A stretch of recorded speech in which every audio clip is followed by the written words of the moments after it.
సీనన్న ఇదే అవకాశం, మరి మళ్ళీ మళ్ళీ వస్తుందంటే 1 year పట్టవచ్చు, 6 months పట్టవచ్చు, చెప్పలేం. అదేవిధంగా బొండపల్లి ప్రజలకి ఈ సమయంలో నేను మాట్లాడవచ్చో లేదో నాకు తెలియదు, కానీ ఒకటే ఒక సందేశం.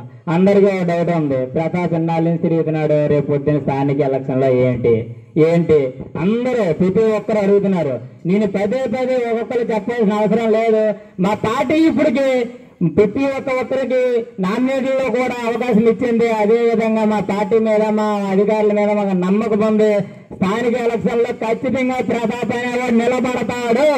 ఇదైతే కన్ఫర్మ్ గా గట్టిగా చెప్తున్నారు.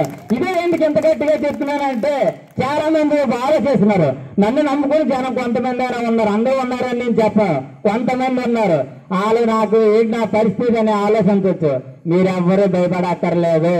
మాకు కళ్యాణ్ గారు, అక్కడ లోకం మాధవి గారు, మా సీనన్న ఉన్నంత కాలం బొండపల్లిలో జనసేన జెండా ఎరుగుద్దు. బొండపల్లిలోనే కాదు, సీరుగుల్లి నియోజకవర్గాల్లో బొండపల్లి నుంచి ఫస్ట్ పంచాయతీ వ్యక్తిగా నేను గెలవబోతానని కూడా గర్వంగా చెప్తున్నాను. మీరు ఎవ్వరూ భయపడాల్సిన లేదు. ఎవ్వరు నన్ను నమ్ముకుని కొంతమంది కూడా భయపడాల్సిన పరిస్థితి కూడా లేదు. ఎందుకంటే ఈ ప్రతాప్ అనేవాడు వెనకడు వేసేవాడైతే 3 సంవత్సరాల క్రితమే భయపడి పారిపోయేవాడు.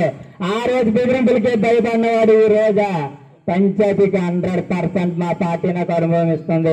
అదేవిధంగా ఏఎంసీ డైరెక్టర్ల కింద 2 జన సైనికులకు అవకాశం ఇచ్చింది. అదే మాకు సొసైటీకి కూడా 2 అవకాశం ఇచ్చింది. ఇంతమందికి అవకాశం ఇచ్చిన జనసేన పార్టీ ప్రతాప్కి ఎలా ఇస్తుంది, ఏం భయపడాల్సిన లేదు. అదేవిధంగా మా 3 నాయకులకు కూడా సన్మాన కార్యక్రమం ఈరోజు పెట్టాను. ఒక్కసారి అందరికి సన్మానం చేసుకుంటాం.